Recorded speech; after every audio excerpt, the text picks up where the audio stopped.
Pozdravljeni, hvala, ker ste se vzeli čas. Glasbeni PR je v bistvu tema današnjega predavanja.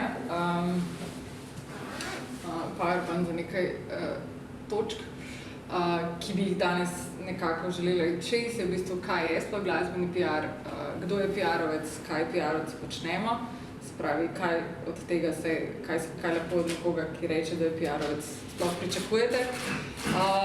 Zakaj potrebujem PR, kako prepoznam dober PR, predvsem s tem se srečujejo mnogi bendi ali pa tudi brendi, ki v bistvu se gibajo ne samo v slovenskem okolju, ampak grejo v tujino, pa dajo, ne vem, nekomu neko povpraševanje, pa da v bistvu potem vidijo, kaj dobijo nazaj, če bo to v bistvu uresničeno. Kakšne so cene na trgu, pol je v bistvu še čas za vaše vprašanje. Se pravi, kdo je glasbeni PR? V bistvu je PR nek umestni člen, ki se najde med zaključkom, se pravi med neko publiko, ki se jo naslavlja in nekom, ki potrebuje ta PR, to je lahko izvajalec, to je lahko nek glasbeni dogodek, lahko govorimo o nekem brandu, se pravi neki blagovni znamki. In takrat, ko iščemo PR, v bistvu iščemo nekoga, ki bo znal pravilno skanalizirati neke informacije, ki vam bo v bistvu svetoval pri temu,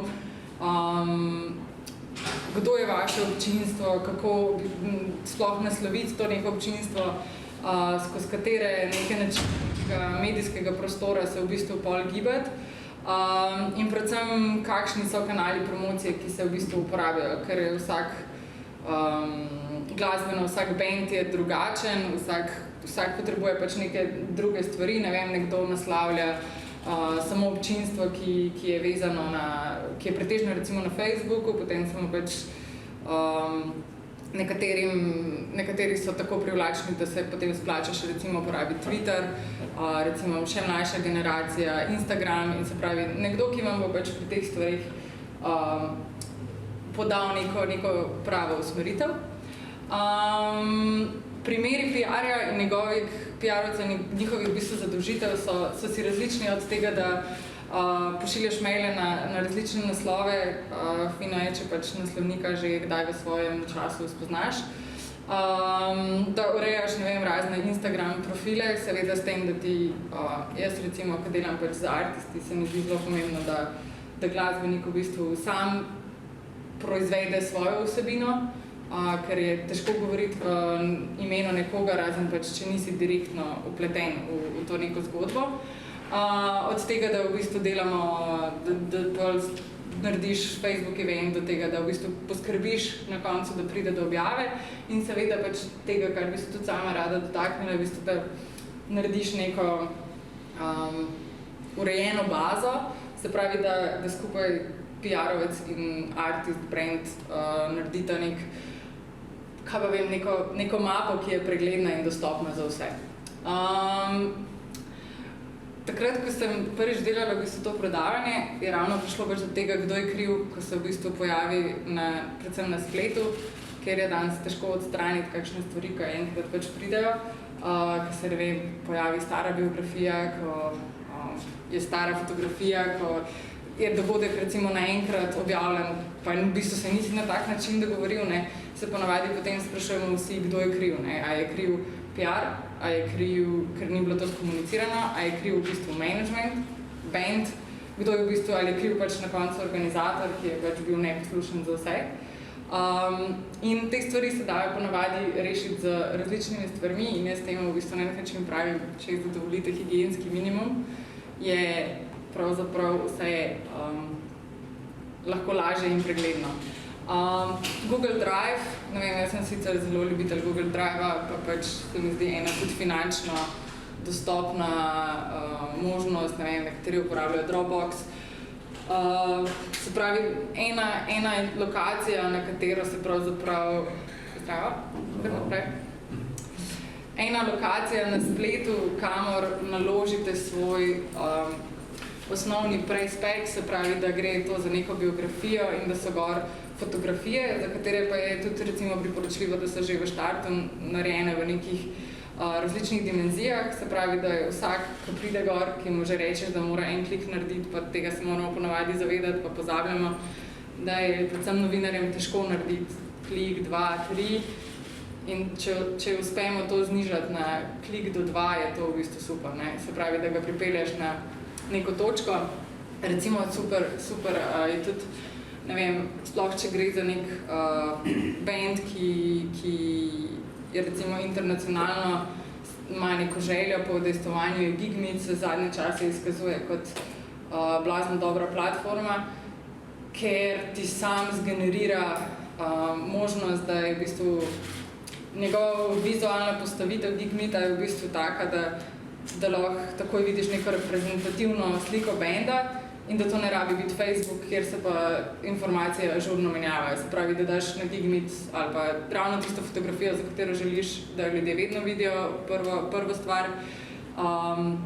Predvsem pa, da noter recimo naložiš blazno pregledno pač tehnični rider, hospitality rider in pač na koncu v bistvu biografijo in vse neke fakte o bendu.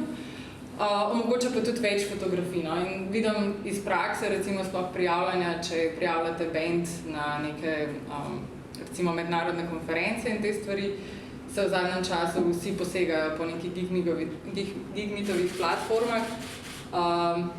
Ne vem, ko so z njimi že povezani in vse par klikov sam stran in v bistvu cela prijava v bistvu pol kar sama od sebe zgenerirana, ne.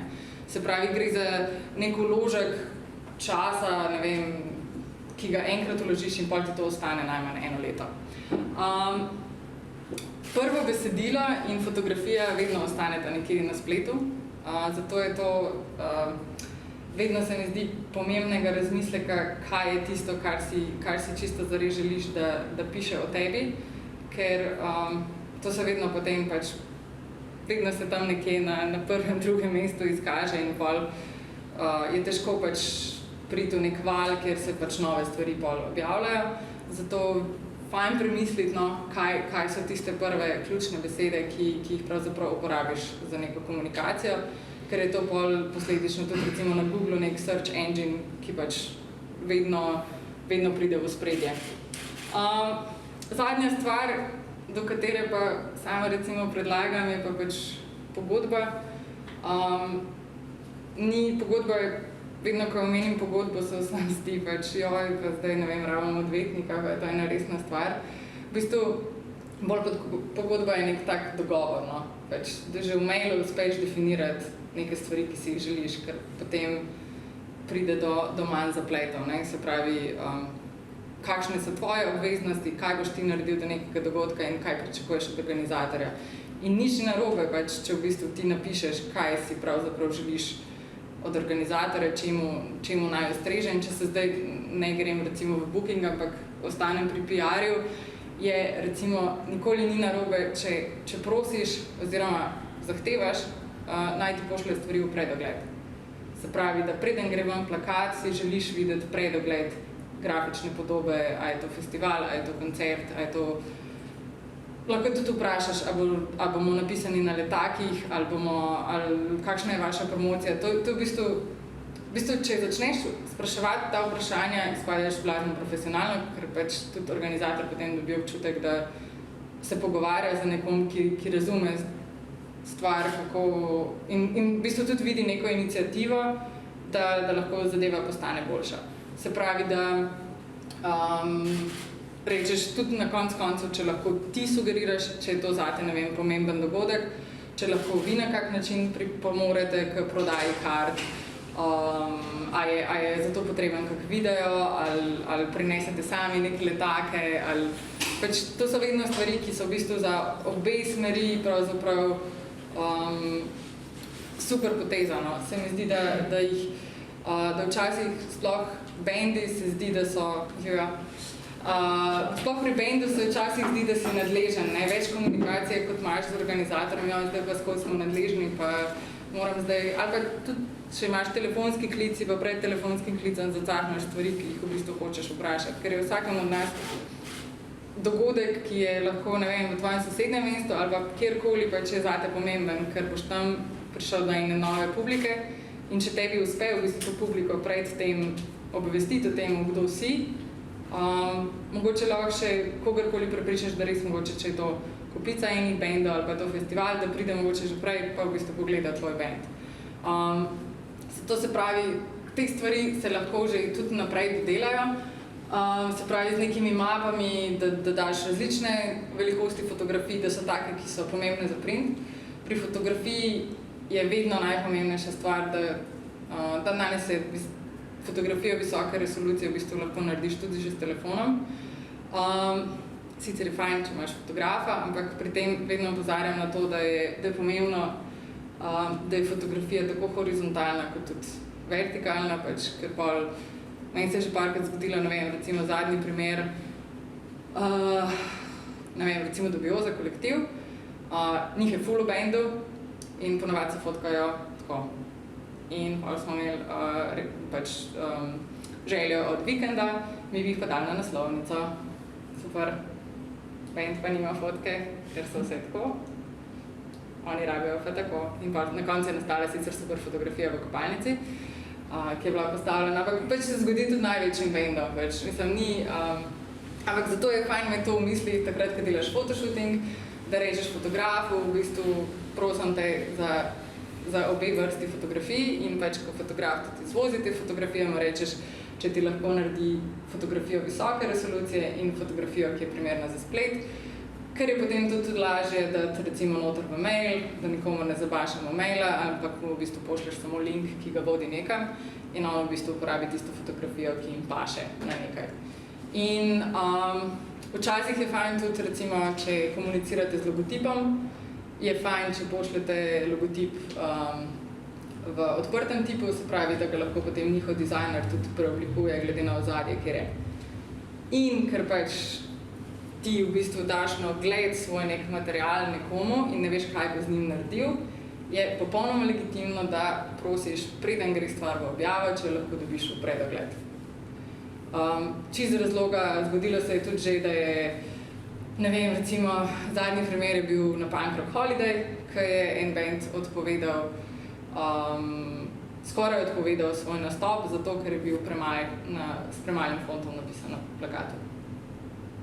Se zgodijo stvari, ampak je v bistvu to čisto legitimna stvar strani benda, da pač korigira lahko neke stvari pri organizatorju. Mislim, še vedno lahko dosežeš nek konsens z nekimi stvarmi, ampak mnogi se tudi, več je bilo že takih situacij in pač, če jih omeniš vnaprej, se pač lažje rešijo neke stvari. Tlej sem dala še v bistvu fotografija, Rider. Priporočam Rider v slovenščini in v angleščini, če pač vas zanima tuje tržišče. Biografija in pač logotip, če z njim komunicirate in to so v bistvu 4 mape, ki jih oni dobijo. Pri biografiji pa, če jo že pišete, se splačajo prevesti v kakšen drug jezik. Že sam zato, ker včasih se pa zgodi kak booking, ki pade mogoče z neba, pa takrat nisi pripravljen, pa nimaš v nekem taki suvereni angleščini, recimo česa napisanega, pa je fajn, če v bistvu imaš, pa danes je že tudi ena kupica ponudbe na internetu, kjer ti marsikdo prevede za nekaj ali pa pač vložiš že na začetku, no, se pravi neke svoje energije v en osnovni tekst, ki te pa potem spremlja recimo od izida enega albuma do vsaj do naslednjega. No. In ko v bistvu pomisliš potem, da nekomu plačaš za to, da ti naredi na začetku te neke stvari, ki jih boš ti uporabljal celo leto, pa če bi to potem razdelil strošek na 12 mesecev, ugotoviš, da mu niti ne, če mu daš 10 evrov, mislim, več tako. Na koncu ugotoviš, da v bistvu ni nek tak finančni vložek, glede na to, koliko časa pač lahko eno stvar potem uporabljaš. Zakaj potrebujem PR? Zakaj vem, da je nek PR dober?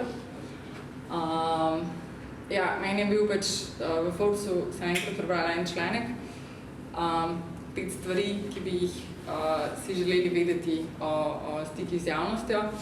In advertising is what you pay for, publicity is what you pray for. Velike firme, ki imajo v bistvu denar, lahko zakupijo nek oglasni prostor. Če bi recimo ceno nekega intervjuja ali pa recimo 1/4 oglasa, ne vem, recimo v Stopu ali pa recimo 1/4 oglasa v Lady, etc. 400 in 500 evrov.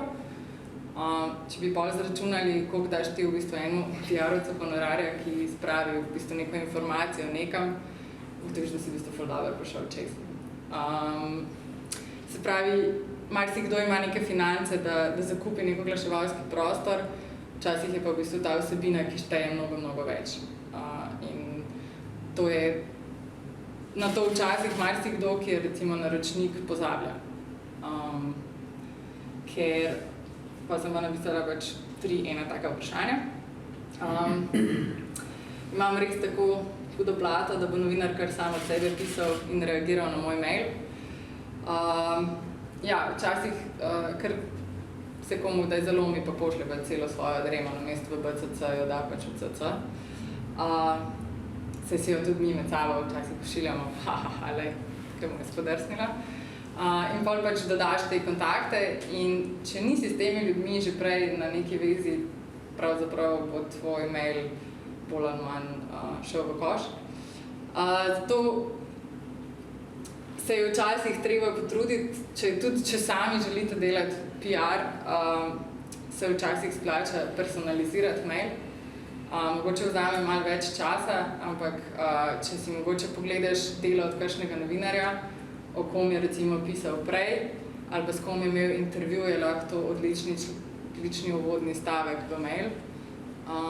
Ne vem, videl sem, da ste imeli intervju z tem pa tem bandom, kakšna je varianta, da bi ga recimo imeli z nami, je pač verjamem, da en pristop, ki ga mogoče naredi 1 na 30 mailov, ali pa mislim, da ful več.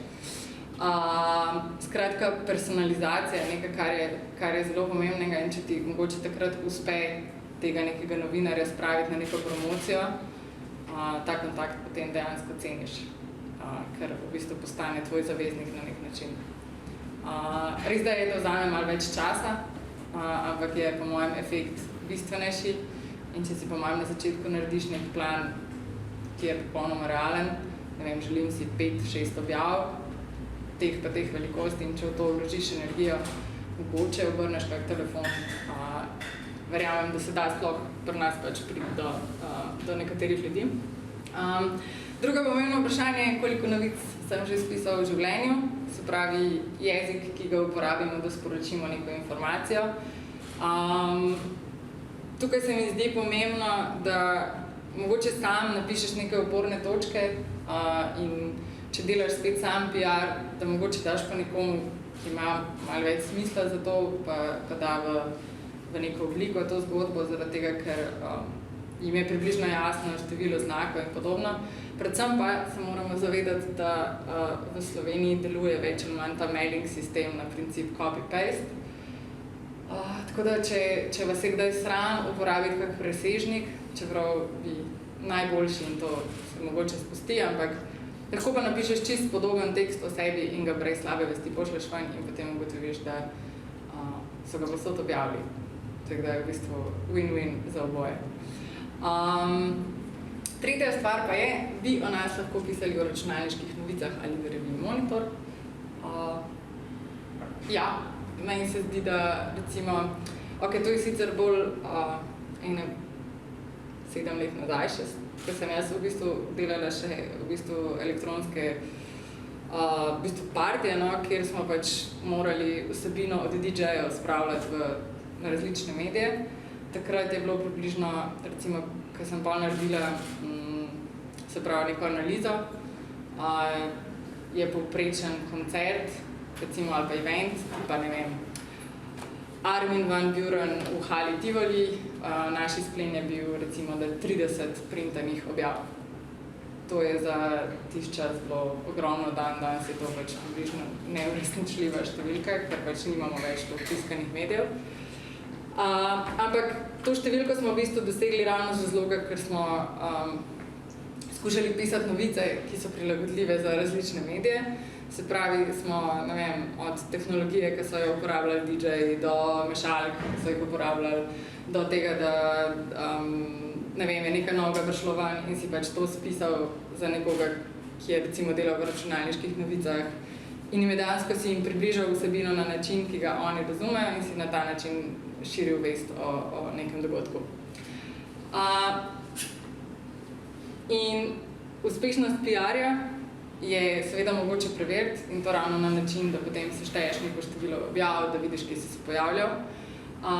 Seveda pa je dejstvo, da ti nihče ne more zagotoviti 100% objav, se pravi, ne gremo na način marketinga, kjer ti pač zakupiš za nek počet, ki ga v bistvu imaš, zakupiš toliko pa toliko glasnega prostora in veš, kaj dobiš.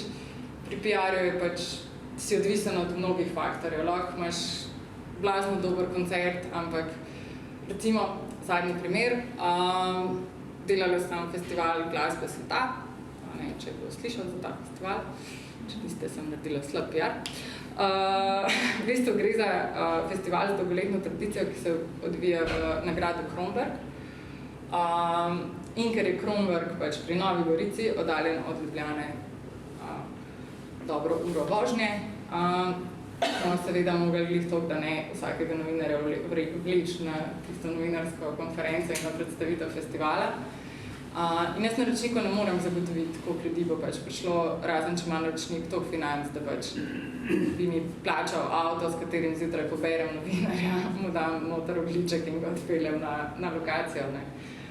Ker tega seveda nikoli ni, pač pol ne veš, koliko ljudi se bo dejansko oglasilo na tvoji novinarski konferenci.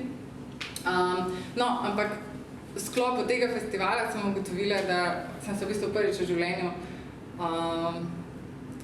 na nek način skregala z novinarji na Dnevniku, ker imajo pač za kulturo eno stran, do dve občasno in pač en tak festival ne dobi svojega prostora. Prvič zato, ker je neko dogajanje bilo pač takrat, slučajno se je tudi poklopilo, da je bil festival v Ljubljani in je bil še en intervju, pa še en intervju in pač enostavno tak en festival izpade ven. In na to noben PR-ovec na tem svetu pač nima vpliva, ker si nemočen, ker pač če bi takrat imel denar pa zakupil glasni prostor, točno na tej strani bi ga, ampak ker pač je recimo je tvoja zgodba pač PR, moraš pol najti v bistvu vse neke ovinke za to, da ti dejansko rata priti v časopis za neko objavo. Zato je pač, to je ena taka stvar, ki jo morate imeti vedno v vidu, če delate neko zgodbo, da mogoče oseba na drugi strani, ki je pač PR-ovec, včasih res ne more 100% ena stvar objavljena. Kar pa lahko pač v tej zgodbi narediš, je pa, da temu PR-ovcu, s katerim delaš, najprej zaupaš, zato da mu zaupaš pri njegovih odločitvah, kdo je recimo tvoja skupina, ki jo nagovarjaš, da je PR-ovec nekdo, ki razume, kje se zadržuje tvoja publika in kako bo to neko informacijo, po katerih kanalih jo bo v bistvu ti tja pripeljal. Vsak PR-ovec lahko posreduje neko realno časovnico, se pravi, če je PR dober, boste dobili izdelano časovnico, se pravi v smislu, koliko naprej se pripravljajo materiali, kdaj je prva objava, kdaj se prvič obvestijo novinarji, kdaj se drugič opomnijo novinarji, kdaj, ne vem, če gre za novinarsko konferenco, kdaj se to pošlje in pol pač neke objave. Skratka, nekdo, ki ti dela PR, ti mora zagotoviti eno časovnico. Zato, ker s tem postavi celo zgodbo v nek kontekst. Prav tako se da, recimo, na neko kilometrino v PR-ju lahko, da rečeš neko število objav, ker veš pač približno, koliko imaš nekih zaveznikov na terenu, kdo bo zagotovo objavil pač neko tvojo zgodbo. Plus, recimo, jaz če včasih delam kak band iz tujine, ki me recimo prosi, da naredim PR v Sloveniji, najprej testiram. Pač pokličem določene urednike, pošljem jim komade in rečem, oni bi radi pri nas izdali single, špil bo čez pol leta, a bi ti to zavrtel na vašem radiju, a vam je to zanimivo, a bi vas sploh zanimivo intervju, približno preveriš, kakšno je stanje in potem jaz ponavadi naročniku v bistvu povem, kaj lahko pričakuje. Ali lahko pričakuje objavo na Radio Študent, ali lahko pričakuje, a je njegov band dovolj zanimiv za nekoga, ne vem, za urednika na Valu 202, obstaja kakšna oddaja, bo pred dogodkom prostor v, ne vem, takem številu napovednikov, v bistvu to lahko daš od sebe. Še zmeraj pa ne moreš 100% tega zagotoviti, če se bo to res zgodilo. Občutek, da PR pozna artista oziroma pač tisto, o čemer piše. To bi moral dati vsak PR-ovc. Jaz zase vem, da težko delam stvari, ki mi niso všeč in jih skoraj da ne delam. Oziroma, če jih že delam, jih pa si naredim na način, da so mi všeč, oziroma da je kampanja take sorte, da je v bistvu izziv kampanja bolj kot pač produkt. Ampak ta občutek, da te nekdo pozna, pa da ti zna, v bistvu dobiš posledično iz vseh preomenjenih stvari. Dober pokazatelj je seveda obveščen naslovnik, kar vidiš predvsem danes v času Facebooka, koliko ljudi v bistvu res atenda, koliko ljudi lajka neke objave, se pravi, koliko ljudi si v bistvu uspel angažirati z nekim svojim posegom oziroma z nekim posredovanjem informacij. In še zadnja stvar, za katero jaz mislim, da je zelo pomembna, ko se že ena kampanja konča, clipping. Pomembno je, da ga PR-ovc odani clipping od sebe, že zaradi tega, ker sam vidiš, kakšna je situacija, ki si jo dosegel.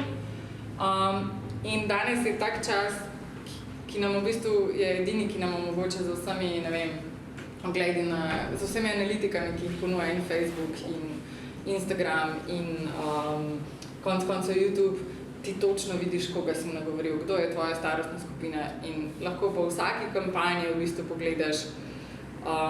Jaz si včasih v bistvu naredim, oziroma prosim bende, če nimam pogledal njihov Instagram, Facebook, si jih prosim, če naredijo screenshote, v bistvu pred neko kampanjo in pol po kampanji. Ker je to v bistvu najboljši pokazatelj tega, kako dobro je delala cela ekipa. Se pravi, če si ti uspel v tem času si zagotoviti neko rast.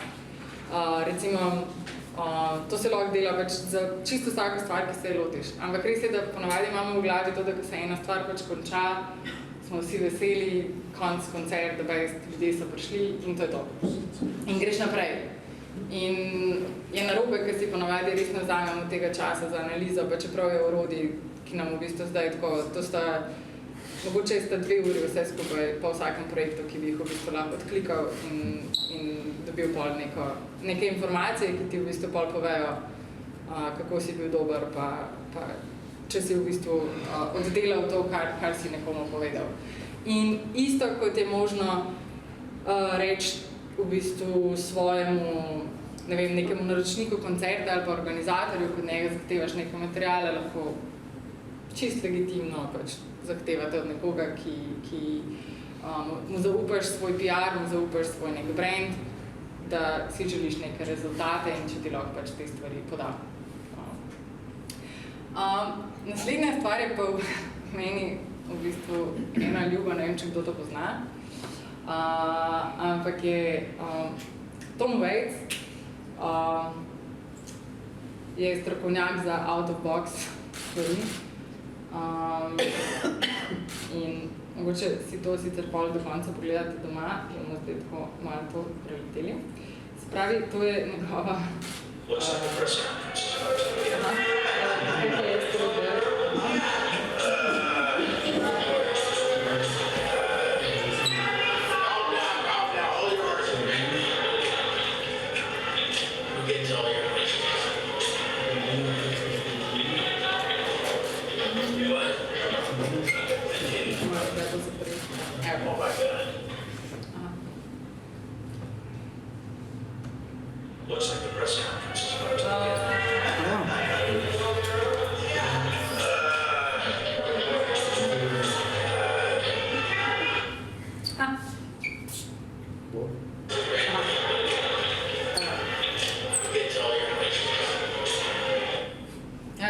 Sorry. To je v bistvu bila novinarska konferenca o njegovem izidu albuma. Mislim, po turneju.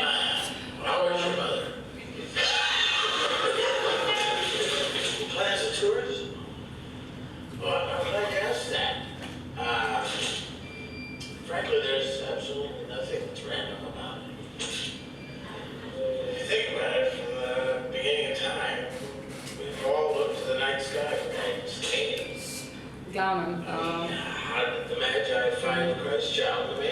In pol Gospod You'll see predstavlja. patterns starting to emerge. Better assets. To je on objavil pač na svojem YouTube profilu. In vsi novinari so namreč mislili, da nihče ni dobil vabila. No, actually, I'm going.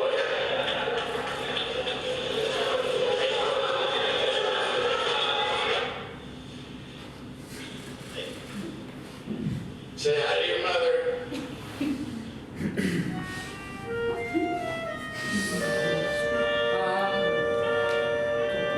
Meni je on res všeč.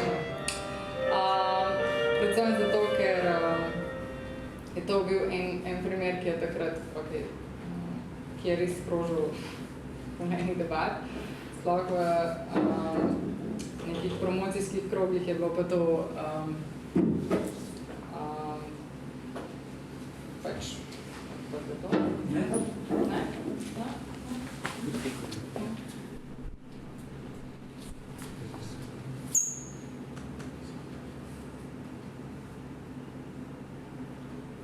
Kje smo ostali? Čisto na zadnjem slajdu. Kje? Čisto zadnji?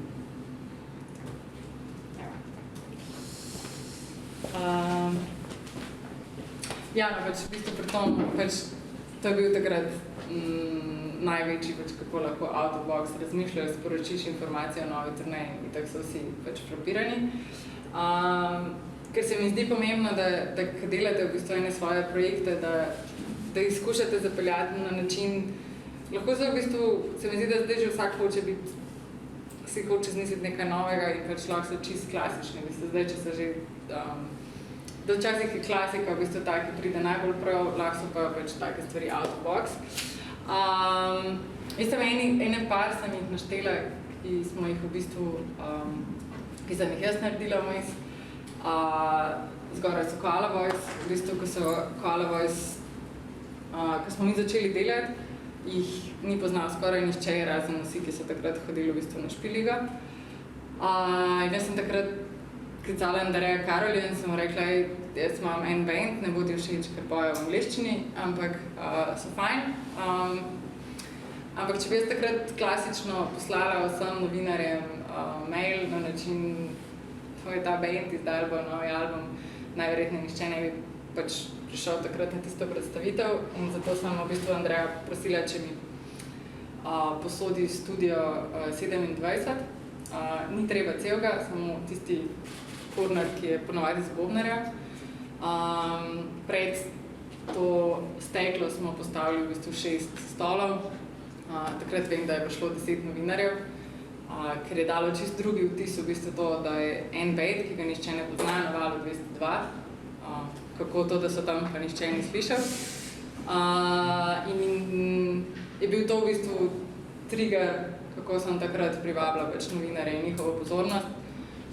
In na nek način Andreju dala pa takrat prvi posnetek Koala Boys, kadarkoli, da so na... V bistvu, da ima on, v bistvu Val 202 je lastnik prvega odigranega koncerta Koala Boys. Tole je Sadovioza kolektiv. Takrat smo delali promocijo albuma Absurdistan. Zgodila se je tudi v Mariboru pred Udarnikom. V Ljubljani se nam je zgodilo to, da ko smo načrtovali v bistvu promocijo, smo hoteli delati v Bikofeju, ampak Bikofej takrat še ni imel dovoljenja za vrt, ker je bilo to ravno na začetku marca. Kar nam je lastnik lokala sporočil v bistvu en večer prej, da ne moramo imeti na vrtu. Ugotovili smo, da bo zunaj deževala in da rabimo pokrit prostor. Dobili smo ga v celici, ampak ni bilo načina, kako nas, da mi vse te ljudi obvestimo, da je v bistvu morajo priti v celico. In nas smo rekli, ok, cool, dobimo se pred Bikofejem in bomo šli po cesti do, ok, tle, pač tudi band se je organiziral. Zrihtali smo v bistvu vse te, kako se reče, megafone, dali so se v bistvu fršterkere v ruzak, pač v glavnem, šli smo po cesti do celice, za seboj peljali 100 ljudi, 200, ker so se nam kar pridruževali in pač to je bila ena najboljših promocij albuma, kadarkoli. To je Tomaž Tular, ki leti v letalu Pipistrela za njihov album Landings. Smo takrat razmišljali, kako bi se lotili v bistvu promocije albuma. The Tide. In ker je bil Landing, smo nekako šli iz tega, da bi v bistvu se ukvarjali s pristanki. Prva ideja, do katere smo prišli, je bila v bistvu, kaj če bi, ne vem, pač to je bilo tako, dajmo, ne vem, nekaj pisati na Petrol in vprašati, če lahko mi zdaj na vsakem Petrolu se ustavimo in bomo tam zavrteli plato in pač, ne vem, mogoče bo Val 202 šel z nami. Ta ideja se sicer ni uresničila, ker pač na Petrolu ne smeš stati več kot toliko minut in bi bilo pač nevarno.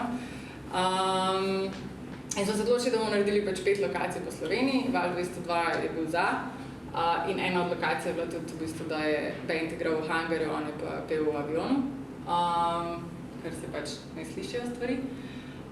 Takrat smo pristali na Ksevtu v Vitanju, to je bil eden od pristankov, pa še na letališču na Brniku v lobiju smo tudi odigrali en del koncerta in v bistvu pač se je v bistvu enem dnevu zgodila cela promocija albuma na 5 različnih lokacijah.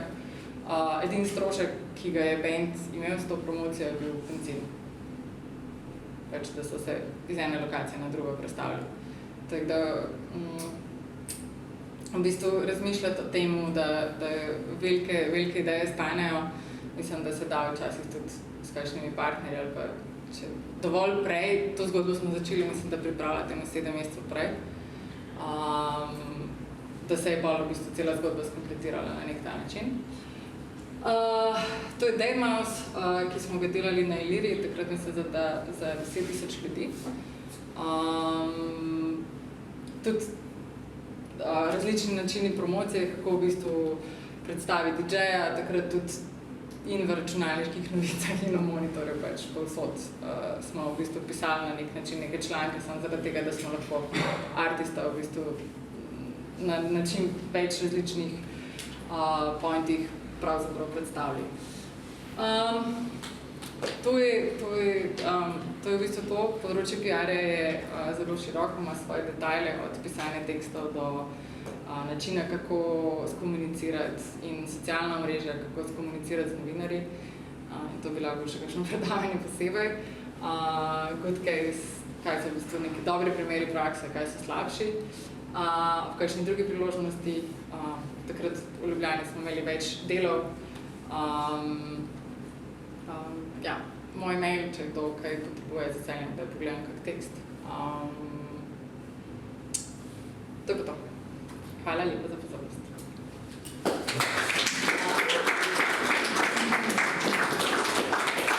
Kakšne vprašanja? Kaj je dobro napisati v subject maila, da bi imel vsaj malo šanse, da bo nekdo odprl mail? Pripati dam Jurija, ne vem, pač odvisno od naslovnika. Če je to splošen mail, pač dajem čist splošen subject. Če pa je personaliziran, pa skušam že mogoče v subjectu povedati kakšno stvarno. Če je to prošnja za intervju, je pač prošnja za intervju, pa v prvem stavku v bistvu maila povem point. Če nekdo na telefonu odpre, da v bistvu se mu izpiše prvi stavek, kaj hočem od osebe. Kaj so te ljubili dobro napisati? Ful dolgih subjectov. To se zna zgoditi ponovadi sploh, če uporabljate MailChimp in prek MailChimpa, kjer mimogrede pač večina mailov lahko zajadra v spam. Če nimate pač že vzpostavljene neke predhodne komunikacije. Je ful lepa oblika, ampak nikoli ne veš, kaj se zgodi pri naslovnikih, predvsem javnih medijskih hiš, mislim, tako Delo, ne vem, RTV včasih zna to direkt iz MailChimpa priti v spam. In pri MailChimpu se ravno ful hitro zgodi, da MailChimp sam zgenerira prvi stavek srednjega teksta in ga da kar v subject. In je potem subject čist predolg. Tako da pač čim hitreje v subjectu povedati, kaj je v bistvu to.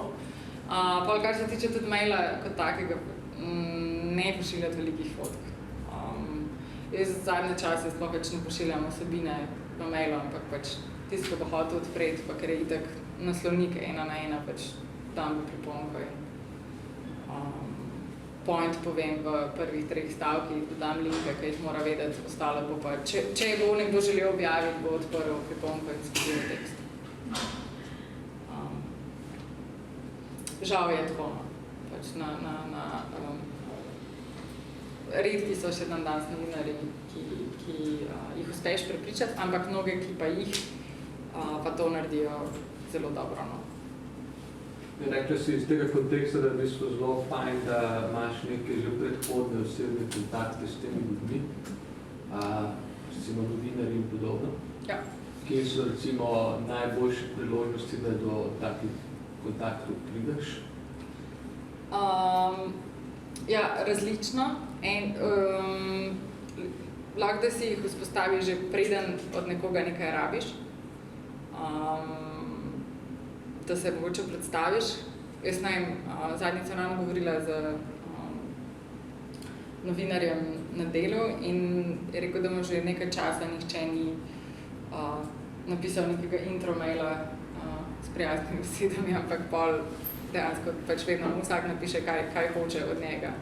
Ali pa premalokrat sploh se mi zdi, da recimo mlajši izvajalci oziroma pač neka nova ljudje zelo radi povejo svoje mnenje, tudi ko so glasbeni uredniki, tudi ko so včasih je fajn koga kaj vprašati, poslati poslušanje, kaj si pa vi mislite o tem.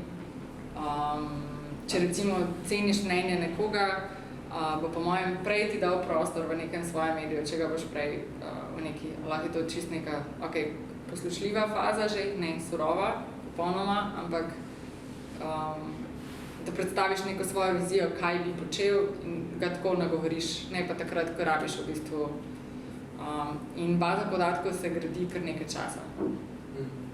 Da lahko v bistvu ti pol prideš do tega, da potem, ko pošleš vam prej release, da dobiš takoj 10 mailov nazaj, se ne zgodi takoj, no. Razen če so out of office. Je pač nekaj dela, pač predvsem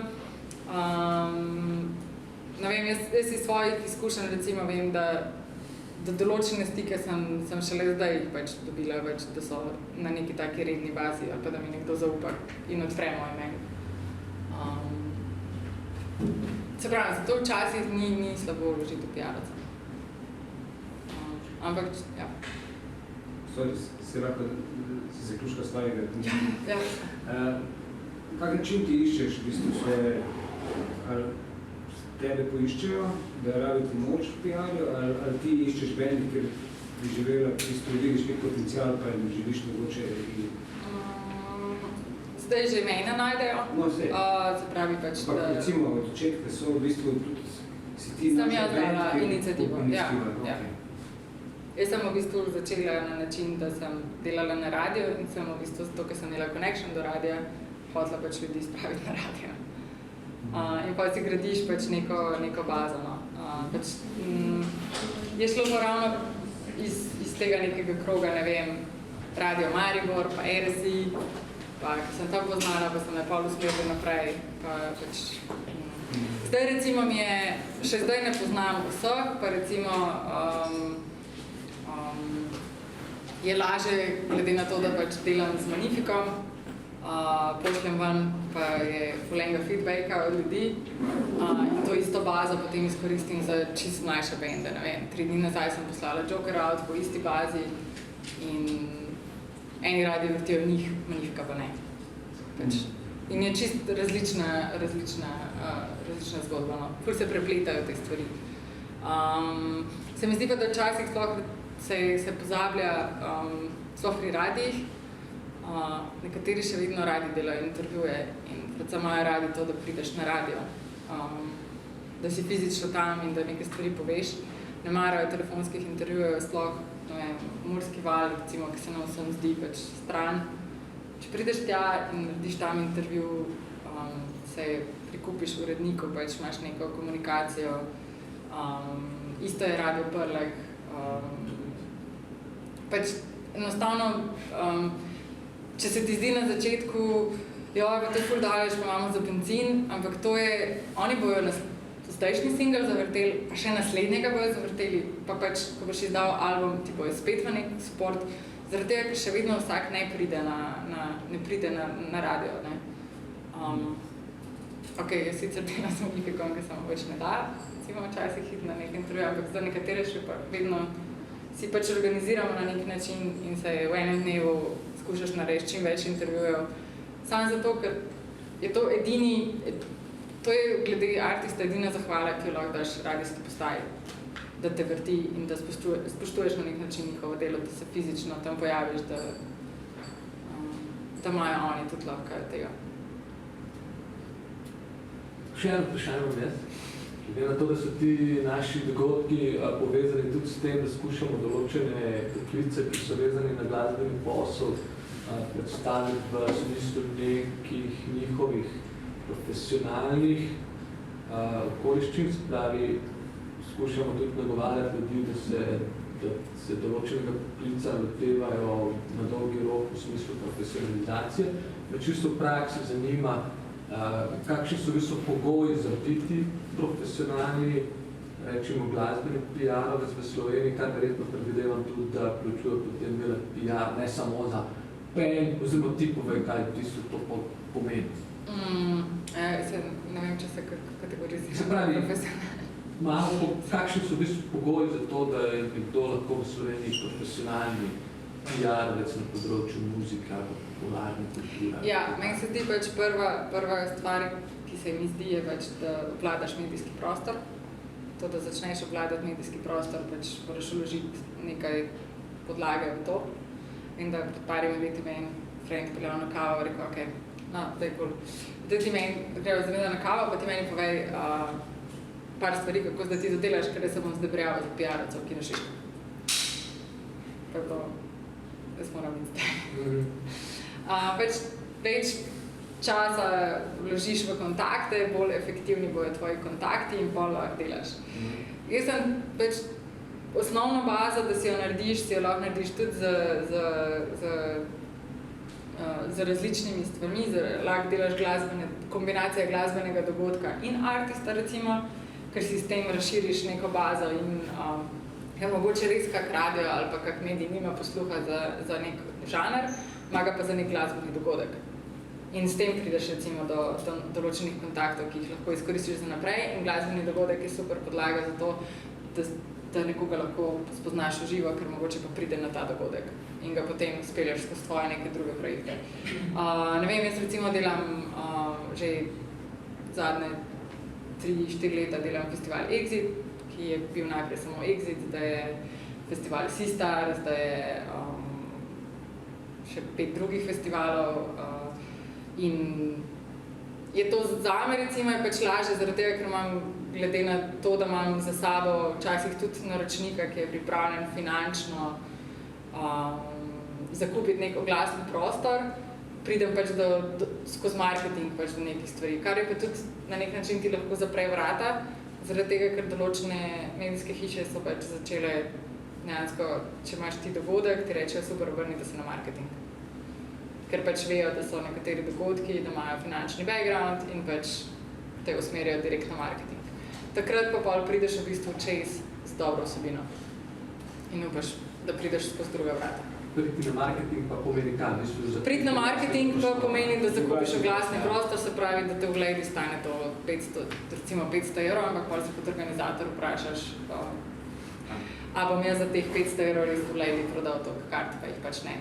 Ampak je pa zdaj recimo trend v zadnjem času, da se večina nekega tega, koliko delam z nekimi naročniki, jim je predvsem zaradi analize in sledljivosti podatkov zanimiv digital. Zaradi tega, ker je že toliko, v bistvu to je že, ti lahko dejansko slediš enega kupca, potencialnega kupca, tvoje festivalske karte, tvojega koncerta, točno slediš vsak njegov klik. In zato se mnogi pač odločajo, da zakupijo oglasni prostor na spletu, ker jim potem določeni mediji omogočijo sledljivost podatkov. GDPR seveda pravi, da je ta sledljivost možna samo za 30 dni, pač po zakonu, ampak je v bistvu za enega organizatorja 30 dni, da pridobi neko svojo, samo da veš, kdo so recimo tvoji glavni kupci. čisto dovolj, v bistvu, da pridobiš ta data. So pa ti podatki v bistvu na Facebooku dostopni pa vsakemu, ki ima svoj like page. Meni se vedno še zdi, da res premalo časa posvečamo analitiki, no? Ker da ful enih podatkov, odkot so ljudje, ki klikajo na naše stvari, koliko so stari, kdo so, ker mogoče pa pol ugotoviš, da so tvoji YouTube filmčki gledani, ne vem, v eni državi ful in ne veš zakaj. In včasih se zgodi tudi, recimo, na način, ti sploh ne veš, da je tebe en blog objavil, da te je nek bloger, ne vem, v Nemčiji najdel, da je najdel tvoj band, ampak si pa pogledal analizo, si pa ugotovil, zakaj se vodi tja in si ugotovil, da je nek čižnja blog v nekem mestu Furt, pač bil na tvojem koncertu in ti dal in napisal review, ki ga pač z Googlom nisi najdel, ker pač nisi vtipkal pravi besed. Se je zgodi tudi to, no. Tako da pač to. Apropo to, je kakšna razlika v pristopu za PR pri dogodkih ali pa pri izvajalcih? Odvisno. Mislim, meni se zdi, da dogodek je recimo mogoče prej. Odvisno se pravi, pač bolj odvisno. Recimo, meni se zdi, da je PR za izvajalce dosti bolj personaliziran kot za dogodek. To se mi zdi glavna razlika. No, pa konkretno, glede na medije, katere nagovarjaš, je kakšna razlika, sploh kako se tega lotiš, na katere se sploh obrneš, ali je to več na ista baza, isti štos? Ista baza, isti štos. Res pa je, da pač pri dogodku je več enih vzvodov, recimo, kot je Facebook dogodek, kot je napovednik, kot je razen pol, če čez artista delaš, recimo, da narediš dogodek iz releasa albuma, da narediš pač te stvari pa jano. Ampak razlika je tudi, se pravim, v tem, da pač, ne vem, to se nam recimo pri Magnifico dogaja, da ko delamo stožice, pač nas avtomatsko obrnejo na marketing, ampak je pri takem artistu v bistvu super, hvala, da ste nas obrnili na marketing, ampak res ne boste objavili doma na single. Pač, in to je v bistvu, v bistvu pelješ promocijo čez tono. Ne moš pa brez finančnega vložka. Mislim, na tak tip dogodka, kot so recimo stožice, ne. Pa mislim, da je marsikaj drugega pač tudi podobno, no, pač brez nič ni nič. No pa še eno, recimo iz drugega konteksta, je sploh klasična internetna stran za izvajalce še sploh smiselna? Ja. Je, pa zakaj? Zaradi tega, ker meni se zdi, da nek določen profil ljudi odhaja iz medijev, kot so Facebook. To so lahko pač tudi, če je to, ne vem, če so to 3 ljudi na teden, si izgubil 3 potencialne informirance o nekih stvarih. Mogoče iz spletne strani se mi zdi fajn, da se mogoče da Facebook feed namesto novic, recimo, ker je to ponavadi recimo stvar, ki mene najbolj zmoti, ko si da vsak zavihek novice in pa te novice sploh niso updatene.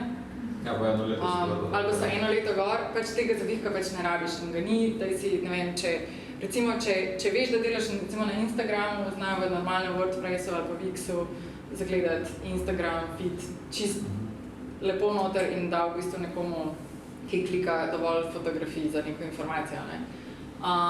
Pa prej bi dala v bistvu na neko spletno stran banner do dogodka, ker je sam klik, da gre na vstopnice.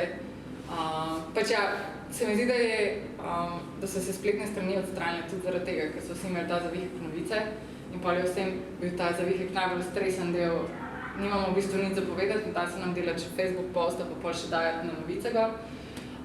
Se mi pa zdi Facebook nekaj, kar je limitirano časovno in po dosegu, medtem ko pa spletna stran je nekaj, ki jo lahko uporabiš pol in za spletno trgovino, ki danes prinese največ nekih financ ob seveda nastopih v živo, pa spletna stran z nekimi čisto osnovnimi informacijami. Plus, da so, ne vem, od WordPressa do Wixa se mi zdi, da je to tak drag and drop, pač je že zelo hitro narejena stvar, no. Ali pa Joomla, ali pa kaj takega. Ali pa Joomla, ali pa pač... pa tudi recimo pri bandih v tujini vsi se pač lotevajo teh pageov, ki so scroll down in je pač to. In v bistvu sploh nimajo več, te strani nimajo vsebine, ampak so prodajno naravnane, se pravi, prideš, ne vem, na site System of a Down, super, dan smo dali ven, da bo turneja, da bo novi datumi in dajo pač samo banner in nimaš druge informacije, mislim, pač pa dobiš valjda, če hočeš, ampak ko pa prideš na page, vidiš pa samo tisto, kar ti hoče v tistem trenutku band sporočiti. In oni so morali narediti visual za vse druge kanale in pač daš še v bistvu na spletno stran. To pomeni tisto, kar si na začetku rekla, Geekmeet, ki ga sicer ne poznam, ni alternativa temu. Mislim, meni je fajn, da je oboje. Aha. Pač ne vem, zdi se mi, da je lahko Geekmeet je lahko en sam dodatek zraven. Ker recimo tudi na Geekmeet ne bo zašel en povprečen obiskovalec, povprečen poslušalec, ker on ne rabi tvojega tehničnega radarja. Ti si lahko tehnični radarj z Geekmeeta odklikaš dol, to rabijo predvsem organizatorji oziroma pač pošleš nekomu, ki ga zanima neka totalna informacija o temi. Ti tehničnega radarja, razen če imaš zavihek pres, pa pol. Pa še tudi tam, ne vem. Razmišljamo v strani, da še v bistvu uporabiš ravno samo zato, da si organizatorji skine potrebno material, pa da imaš gor spletno trgovino na koncu. Ja. Ampak saj to je točno to, kar vsi delajo. Pač. No, nihče več ne spletne strani ne komunicira kot vsebina, ampak je v bistvu srednji prodajni kanal. Organizator pa je, imaš mogoče tam zavihek, pa si oni cel preski dajo. Je pa verjetno fajn tudi zaradi več jezičnosti, ker je v bistvu lažje... Ja, ne rabiš, v bistvu, če komuniciraš skozi neke bannere in pač ne rabiš v bistvu skrbeti, je v angleščini ista stvar, ne. Se pravi, pač novice so bile te, ki so se mi zdi, da za ful ljudi pomenilo v bistvu ta človek ima problem, ker v bistvu vidi, da mora ažurirati sočasno 3-4 različne kanale. Ja. Ampak isto je recimo dogodki, ki je si, nekdo, ki nima Facebooka in ne vidi tvojih datumov naslednjih nastopov, kam jih pa lahko gre pa pogledati. Pač nekaj moraš zgenerirati, mislim, nekje moraš to informacijo posredovati, no. In ja, to je še tretji zavihek, shop, datumi. Na zadnje dogajalo, da je folk malo začel spraševati, zakaj se tam ni zgodilo na naši strani konkretno, pri koncertih, Dobro, šlamparija, pa smo to porihtali, ampak ko greš po Google Analytics, pa vidiš, da teh obiskov je bore malo na mesečni bazi, Ja. Je pa res, da če si pa zgubil 10, ki bi prišli na koncert, si pa spet si škodo naredil, tako ja. Ful je tako žoganje, ja. Pa se mi zdi, da v bistvu ti kanali promocije kar prihajajo zraven, ne? Pač se mi zdi, da ful enih tudi se mi zdi, da mora biti komunikacija, ki poteka na Instagramu in komunikacija, ki poteka na Facebooku različna. Mene, ki recimo lajkam nekoga, se mi zdi Instagram medij, kjer si želim videti bolj personalizirane stvari. Facebook je pa postal neko orodje sporočanja informacij. Ne vem, mislim, da recimo večino artistov tudi zmoti to, da ko vidiš ti svoj brand in ta brand nekaj sporoči, se ti zdi, da moraš vse to, kar sporočiš, to mora biti pač na nek način premišljena objava, mora biti, ampak če preskrolaš Facebook od Brucea Springsteena, pač Bruce Springsteen na Broadwayu, pač dejansko njegova ekipa ažurira pač in daje gor koncerte, na vsake toliko se pa zgodi, da Bruce Springsteen da neko svojo objavo, ampak to je mogoče enkrat na mesec. Če jo da, je pa v bistvu kanal, kjer se sporočajo čist neke osnovne, bazične informacije, kaj se dogaja z artistom, medtem ko pa njegov Instagram je pa pač verjetno nekaj, kar on dela sam, oziroma pač še neka druga ožja ekipa in so potem čist neke druge informacije in so tudi verjetno generacijsko mu tam sledijo mogoče druga generacija, ne vem, recimo, najverjetneje so se tega lotili premišljeno. Ja, tudi mi smo se tega lotili, ker je bilo pač, so nam mladinci povedali, da samo starci so še na Facebooku, smot, in da za nekaj treba nek nov kanal odpreti, in potem smo se pač lotili tega znamenitega Instagrama, po domači povedano nič kaj dosti ne razumem tu, zakaj se mislim, razumem štosne, ampak mi ne sede, ne, in pol sem pač kratko malo razdelil naši ekipi, passworde, pa usere, pa naš pivo, pač snemajte, slikajte, objavljate, decid. Ja. Hajčemo za druga, mislim, še imaš kakvi boljši predlog? Ne. Super, zmaga. Ne, pač to je pač, mislim, se mi zdi pa tudi feedback, ki ga jaz dobivam od organizatorjev.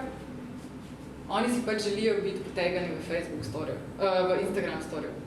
Pač to je za njih, zaradi tega, ker pač tvoj profil seže dlje zaradi Instagrama, oni lahko šerajo tvoj story in pač, ker so oni delili tvoj story, kjer si ti njih omenil, je to za njih wow, pač mislim, pač v bistvu je to način, da jim ti pač poveš, ok, podprli smo tvoj event, da ti še daj svoje oglaševanje, pa prodaj karte. Ne, pač kad reč pride nazaj, pa reče, da nič niste naredili za ta event. In sama percepcija se nam je po mojem spremenila in pač če imaš spletno stran zraven, imaš pa sam se pač kopiče stvari, ampak ful dobra stvar je pa ta, da večina glasbe se več na Twitterju ne komunicira. En kanal manj. Čeprav smo imeli to medo sinhronizirati, tako za spodnjih temi smo ukvarjali, kar se je objavilo. S tem so bili pa, v bistvu to so bili pa Twitteraši najbolj ožaljena bitja, teh 30,000 v Sloveniji. Ampak pač so imeli poseben staž v tej neki Twitteraški družbi.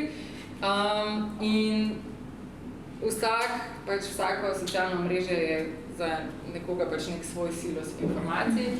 In pač marsikomu se je pa zdelo, a res smo mogli pač ta link iz Facebooka niti skrajšati, da nismo mogli, da so tali gor. Pa si imel pa tam drugih 10, ki bi bilo potencijalnih, pa pač. Glavno, začaran krog, ampak Twitter je kar out, no. Več pa. Bila neka točka še o cenah PR-ja? To pa vedno dam noter zato, da me nekdo vpraša, če je kdo prebral prvi slajd. Pa je to vedno izgovor. Ne. Recimo moja zadnja izkušnja za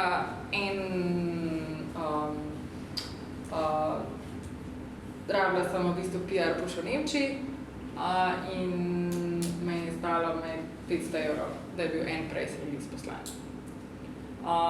Pri nas je pač cena nižja,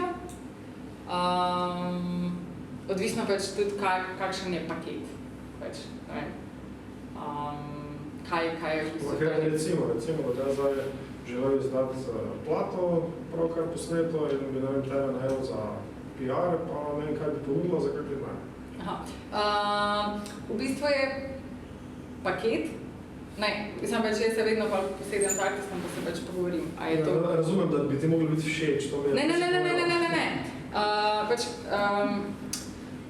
Meni se zdi, da mora biti PR-ovec v tem segmentu prilagodljiv v smislu, ali se pogovarjamo o mesečnem pavšalu, za kakšno obdobje se pogovarjamo o PR-ju, ali je to neko dolgoročno sodelovanje, ali je pa to nekaj, kar je enkratni projekt, po katerem pač ne rabim jaz več s tem ukvarjati.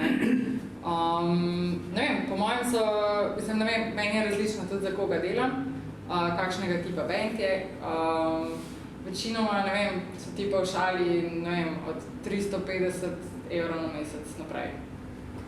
Ampak to je, ful je različno, kakšen je paket, ali je to samo eno pošiljanje press release, pa hvala lepa, ali je to, se pogovarjamo pol o neki seriji intervjujev, ker to pač pomeni dodaten pač čas, da mogoče enih stvari v enem mestu ne moreš narediti. Ali se zmeniš za neko 3-mesečno sodelovanje, ali se zmeniš za več singlov zapored. Pač, jaz recimo te stvari, ne vem, recimo en festival, ki zahteva od mene skoraj celo leto, ker pač recimo festivali se sicer zgodijo julija, ampak mi z Exitom začnemo vsak september. V bistvu imamo na leto dober mesec do 2.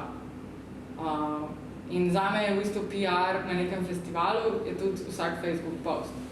Recimo, ne vem, poprečna cena nekoga, ki ureja sam Facebook je, ne vem, 250 €, ne vem. In pa se odvisno, kaj ti smatraš kot PR, ne. Gre za individualen dogovor, ne. če ta PR šteje še sugeriranje za Facebook poste, pa pogovor o strategiji objav na Facebooku, se te stvari pač pol dodajajo v neki osnovnici. Kaj pa, če jaz pa bolj konkretno vprašam, recimo, da je en manj znan rokovski band single izdaja, pa ti je všeč, pol pa recimo, da narediš koncert v manjšem klubu iz področja bluza, koliko je pa to? Promocija, PR. Za eno pa za drugo. Ne vem. Pa oboje ti je všeč, recimo, te pa še ne dela.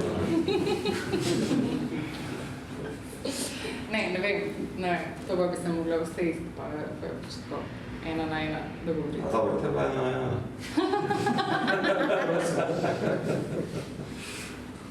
V bistvu, kje lahko potem še jaz vidim benefit za naprej, veš.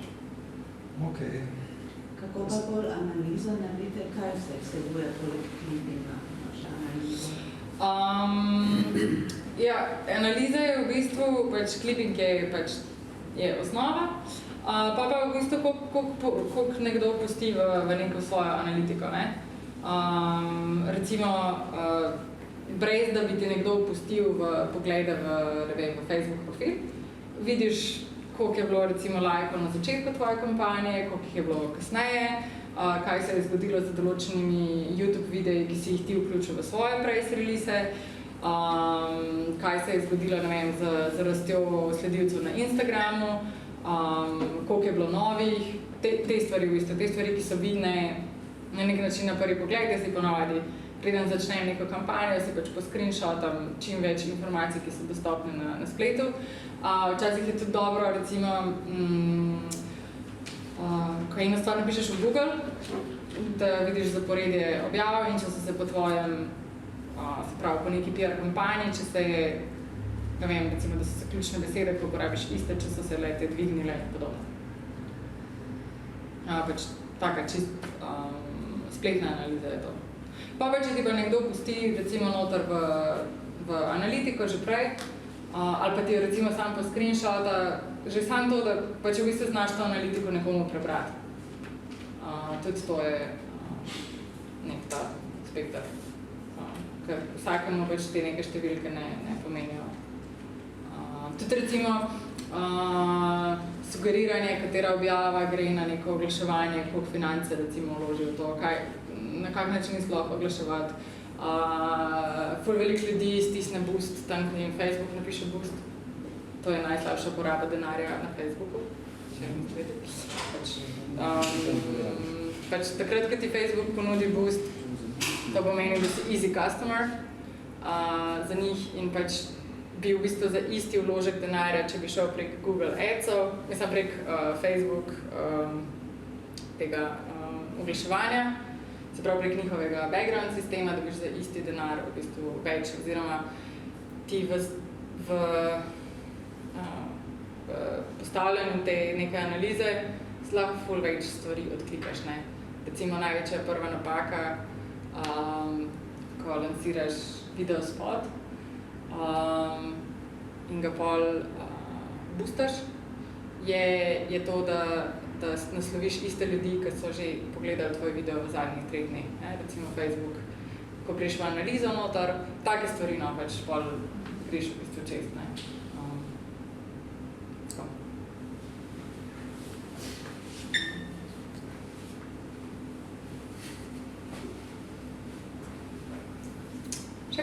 Kaj je bil tvoj job description na radiju, ko si delal? Voditeljica sem bila, da. Pa vprašala sem, da postane solata na mariborski tržnici.